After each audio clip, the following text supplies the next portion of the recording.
ছোট সাইজের চাল কুমড়ো দিয়ে চাল কুমড়োর ভাজি গরম গরম ভাতের সঙ্গে পরিবেশন করলে কিন্তু অসাধারণ টেস্ট লাগে।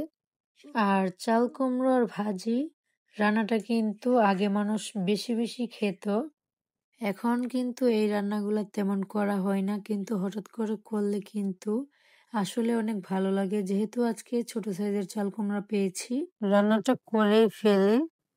আর রান্নাটা করার জন্য প্রথমে চাল কুমড়োটাকে ভালো করে ধুয়ে নিয়েছিলাম। তারপর খোসা ছাড়িয়ে নিয়ে গোল গোল করে চাক করে কেটে নিয়েছি।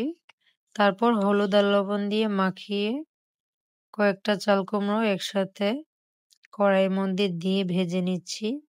তো এইভাবে কিন্তু আমি প্রত্যেকটা চাল কুমড়োর পিসকে ভেজে নিব। আর এই রান্নাটা কিন্তু অনেক সহজ, আবার খেতেও অনেক মজা। তো আপনারা যারা ট্রাই করতে চান অবশ্যই রেসিপি দেখে বাসায় ট্রাই করতে পারেন। আর এদিকে কিন্তু কথা বলতে বলতে সবগুলা পিসই আমার ভাজা হয়ে গেছে। তারপর এই তেলের মধ্যেই আমি একটা বড় সাইজের পেঁয়াজ কুচি করে কেটে দিয়েছি। ব্রাউন কালার করে ভেজে নিব। ব্রাউন কালার করে ভেজে নেওয়ার পর অল্প একটু পেঁয়াজটা যাতে পুড়ে না যায় পানি অ্যাড করে দিয়েছি। এখন আমি মশলাগুলো একে একে দিয়ে দিব। তো প্রথমেই দিয়ে দিলাম হলুদ 1/2 চামচ, 1 চামচ মরিচের গুঁড়া, 1/2 চামচ ধনিয়ার গুঁড়া, 1/4 চা চামচ জিরার গুঁড়া। আর লবণটা অবশ্যই স্বাদ অনুযায়ী দিয়ে দিবেন। তারপর মশলাটাকে কিছুক্ষণের জন্য কষিয়ে নিব।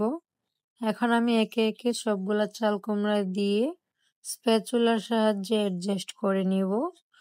তো এটা আপনাদের উপর ডিপেন্ড করবে আর কি। অনেকে দেখবেন একটু জোরে নাড়াচাড়া করে তো চাল কুমড়া ভেঙে যায়।